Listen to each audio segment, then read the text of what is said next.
Hello everybody and welcome to Monolight. This is a brand new puzzle platformer that is available for free on Steam. It was developed by Bit Paradigm and is a pretty interesting visually anyway and puzzle kind of game. And today we're going to be taking a look at it. I've been playing it once way through already because I was doing a recording, didn't quite work through. Bon appetit. So we're going to start a new game. No menu to look at today because as a free game, as many free games do, it doesn't have a menu screen, which is a little pet peeve, but I fucking hate it. I don't like it when games don't have proper options, especially in the case of this game, as we'll see later, key binding options. But that's probably just going to be something that I personally am going to be frustrated by. But as you can see already, it is a very nice looking game. Anyway, we're going to go into a new game, start with the first world, and just go through, maybe for like 2 worlds or so. The puzzles aren't that bad, so it shouldn't take long. Anyway, here is our little character. And as you may have noticed, no music. It is silent, it is just the ambient noise. Which is fine, but I would love at least a little bit of background music, if you get what I mean. It would be very nice. Anyway, so yeah, the options are you move with the WASD or the arrow keys, which I kind of hate. I've never been fond of that control scheme. Then you jump with C, interact with X, and then turn your little lantern on. But we'll do that in a moment with Z. Anyway, there we go. So we can interact. It's a typical puzzle platformer. It controls quite nicely. There we go. And we save using these nice little neon signs, which I do actually like quite a bit. They're visually pleasing, and they do stand out from the rest of this sort of quite dark and grim world. And as well as that, I'm fond of the sort of silhouette style of the visuals, even though it doesn't seem quite as crisp as other visuals, games which have had way higher budgets, such as Limbo or stuff like that. It is reminiscent of that to me in a way, but of course with pretty much no budget, so of course you're not going to get the same visual fidelity. But either way, it is an interesting game in terms of its looks. It has some nice colour scaling to it, or lack thereof. So, you know, I can't be too mad at it for that. Anyway, there we go. So you see in the top corner, you have those 3 little bars, which are how long you've got your lantern's charge for. And it does last a pretty decent length of time. There we go. So we don't want to run into the darkness because that will bugger us up. There we go. And this one, saving is important. You should have told us that when we first came across the save sign. But oh well, I'm sure you had your reasons. There we go. Right. As I say, very basic in terms of the gameplay loop. You're going through to the end of the level using platforming and turning your lantern off when you reach those dark or shadowy areas, which I can only presume is something like Doctor Who's Vashta Nerada. Anyway, you also get these signs which show the birth and the story, which is all very mysterious and actually quite nicely shown. I do like the visual interaction. Something I don't like, these things, when you want to interact with them, you have to be bang on in the right point. If you're not, if you're like here and wanting to interact with it, or here per se, right by the handle, it won't do it. You have to be right in the middle of the item, which can be very frustrating at some points, but there we go. Right, turn that on. There we are. And then, in fact, let's save up. There we go. Running off here, going there, activating that. Lovely. Then we can run through here. Perfect. One thing I do somewhat like, you can... Yep. So, stuff with start... Oh, shit. I didn't even save. Should have saved. Anyway, what I do like is the idea of having levers linked to certain objects by the pattern. Like, it just makes it a bit clearer as to what things do what when you're looking at them. So it works very well, I'd say, as someone's first puzzle platformer. Let's interact with the save sign. There we go. Lovely. And as I say, a lot of the jumps which I haven't made in this is partially because I'm not quite used to the ZXC model of controls. It just does not feel natural to me in a way that, say, WASD and having space to jump does. But there we go. Lovely. Get the lights. Okay. And there we go. So we can use those lights, which then swing across. That is the only stage in the first world that does that, by the way. And that is such a shame because that is such an interesting concept of having these swinging lights so you can get through those puzzles. I don't know. I wish they'd done more with that in the beginning areas, but no. I mean, they do build up on their puzzles. Like here, they have a button which causes a moving platform to move. But I honestly would have loved to have seen this with proper timing of the swinging lampshade puzzle. No, they may do that later. I don't know. If they do, that would be lovely. Okay, I can't jump that far, can I? I mean, you can jump pretty far. You've got a decent jump. But, I no, I wouldn't risk it. There we go. Right. So that gives us the light. There we go. And we can save. Oh, no, we save. There we go. That's me using the wrong button again. Good grief. Anyway, there we go. So that stops that. There we are. Let's go and pick up some more torchlight. There we are. And what does that sign say? I think something is hidden deep in the light. Yeah, okay. We just did that. Right, moving right along. Lovely. As I say, it is a basic structure for the puzzles. It's nothing mind-blowing. But it works. And that is something which you've got to have. And unfortunately, even some of the big puzzle games have puzzles that don't work. Anyway. Oh, right, also. Pretty sure this game has been translated quite badly in some areas. For example, here. I don't know how much great you are, but I'll always be front of you. Stuff like that. I don't know. I feel like that sort of stuff isn't entirely bad. I mean, it is, but at the same time, you can understand where it would come from. But there we go. Right, so that turns that on. Okay, then we can activate that, which causes that to go down. Then we can go up here, pull the lever again. That swaps them around. There we go. I do wish the ladder climbing speed was a little higher, but that's just personal preference. There we go. Can now turn that on, get the lantern, and run through the mist. Perfect. Absolutely wonderful. It is incredibly basic, but it's not too bad, you know. I am tempted to put some background music of my own in, because it feels so very, very empty without it. I don't know. I guess that's the point, but it would be nice to have just something, any kind of audio, outside of the very basic stuff. I don't know what it is. It just feels empty and slightly soulless because of it. And I don't want it to. It's a fun time. It just deserves a soundtrack to go with it. It really does. Oh god, and now it won't interact with the bloody thing. There we go. Lovely. Right, so now we activate this one, I believe. There we go. And now we go up and around. Again, they're very functional puzzles. They serve their job very nicely. I wish there was something more surrounding the puzzles. I wish there was a greater soundtrack. I don't know. It's a stupid thing to go on about. Also, controls that felt more natural. Like, when your hand falls on the keyboard, it's way more likely to fall on WASD and the spacebar. But instead, you've got to have in this sort of weird structure to have the keys that you're actually using. I know. I feel like it's personal preference. I mean, you can change these before starting up the game, which you would think, you know, stops any kind of critique against it. But at the same time, this is what the developers, or how they intend you to play the game. They intend you to play that way. Otherwise, they wouldn't make it the natural way to do it, the basic way to do it. Ah, right. Okay. Right. Yeah, we'll wait for that to come back. But yeah, I don't know. I always feel like you should play games the way the developer tells you should play them. But when that way is just bad, I don't know, it can lead to problems. It can lead to problems where the controls just feel stiff or awkward, or you're pressing the wrong keys because you're not used to the setup. And I would like to know, actually, whether this version of controls is standard anywhere, quite frankly. I'm sure it is. I can't really get behind it. I can't. Oh, this guy's here again. Hello. Hello. Wait a minute. There we go. Something's pathetic. You don't have any sense. I'll give you a tip. Find the mark of the star carefully. Much water runs by that mill that the miller knows not of. It is possible that one light turns off, then another light turns on. What if you don't have me?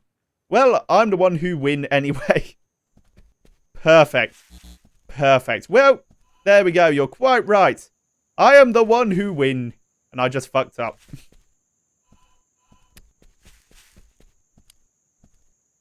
Oh, wait.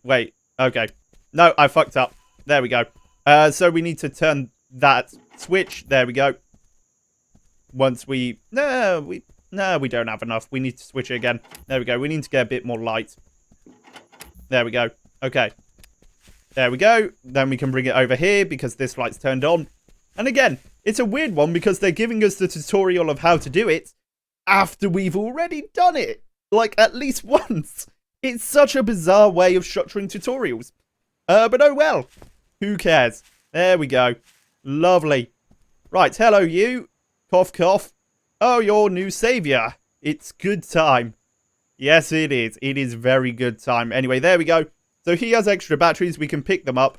And if we activate that and save, there we go. We now have more power than ever before. Unlimited power, some might say. But there we go. We can go down here and go up here. Then jump.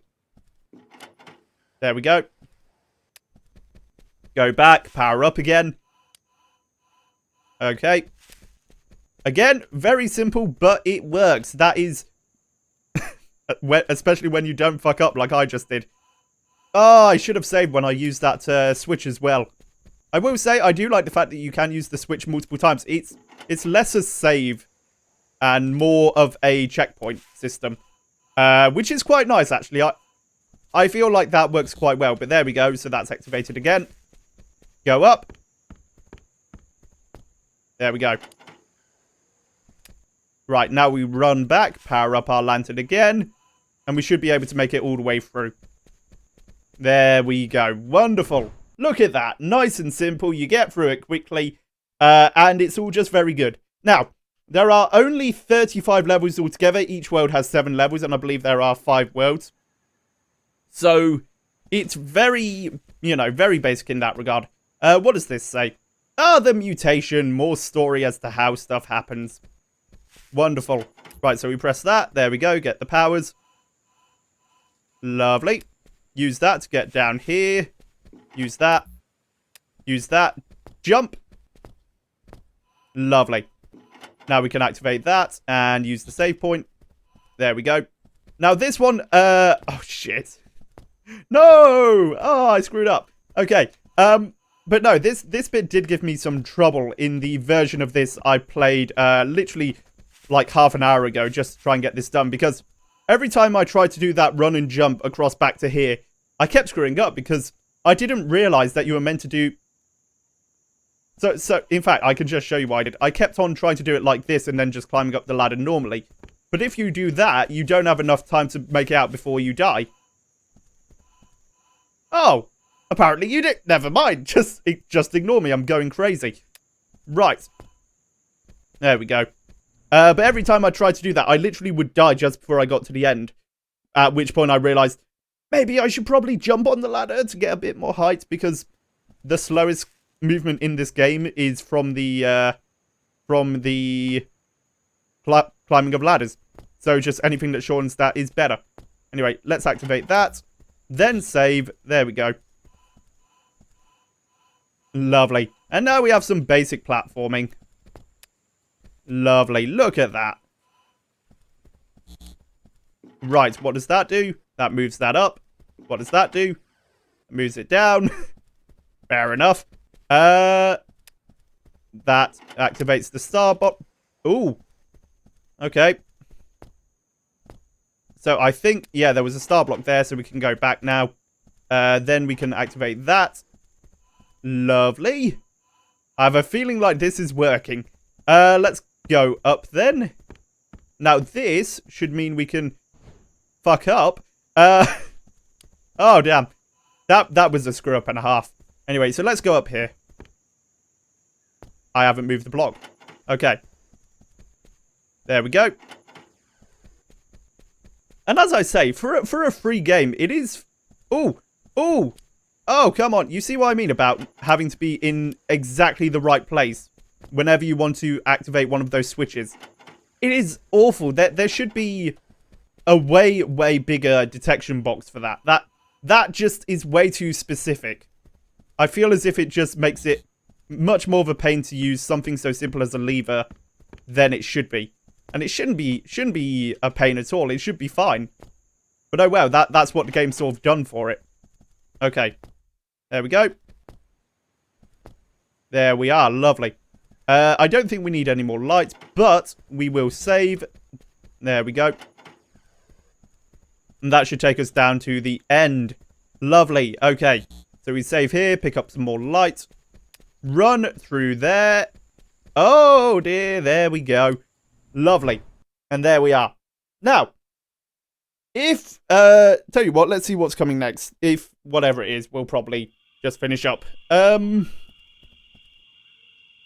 Well, there's another farmer. Hello. Hello. Didn't know there... I didn't know there is no misunderstand. Oh, yeah. Oh, thanks, traveller. Anyway, came here with your help. Stuff's happening. Lovely. Right.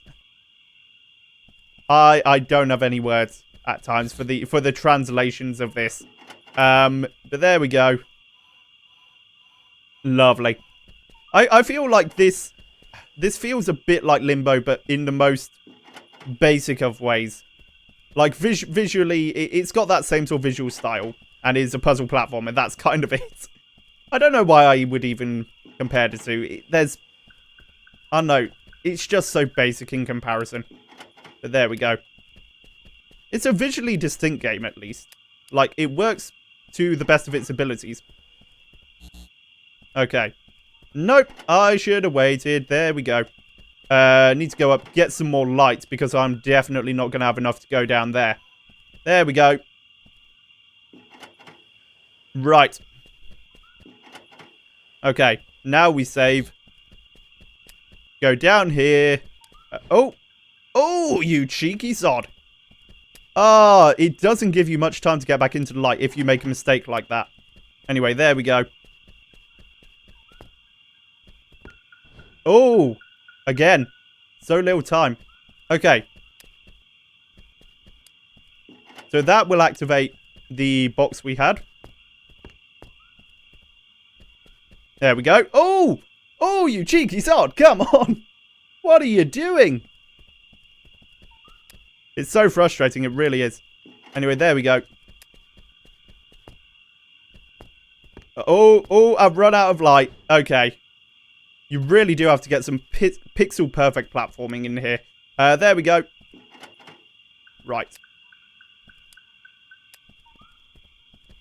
There we go. Jump up. There we go. Oh. Oh, good grief. How are you meant to do that then? How are you meant to do it? Tell you what. I think I need to activate that again. Also, what is that? Is that more story?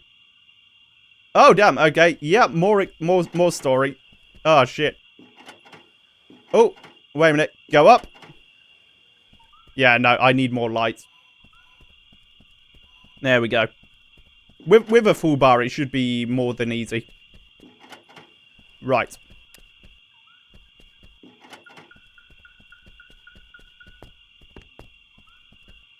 Run! No! Oh, God. I have no idea what I keep doing wrong here.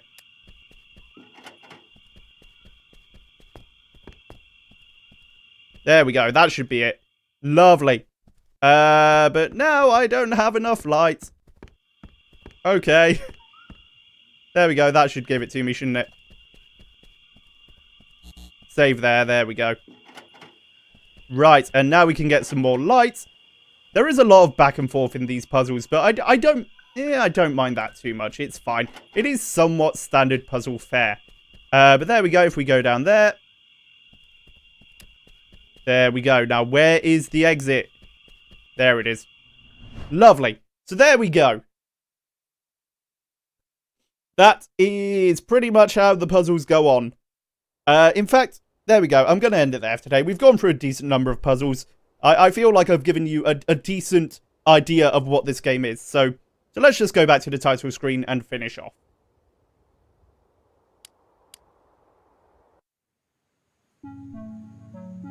So there we are, everybody. This has been Monolight. If we have a look at the stage select, you'll see we actually did make it all the way through the first two stages in about 20 minutes, which shows that although there seems to be a lot of content here, You can get through it relatively quickly. In fact, I'm guessing the ones later on, of course, will be much more challenging than this.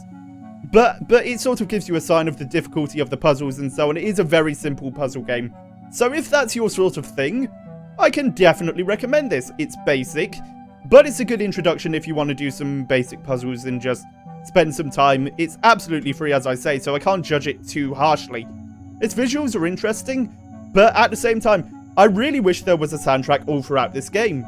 I get the wanting to use like just background noise and not have a melody going throughout the game, but I feel like it makes the game loses a bit of soul to it.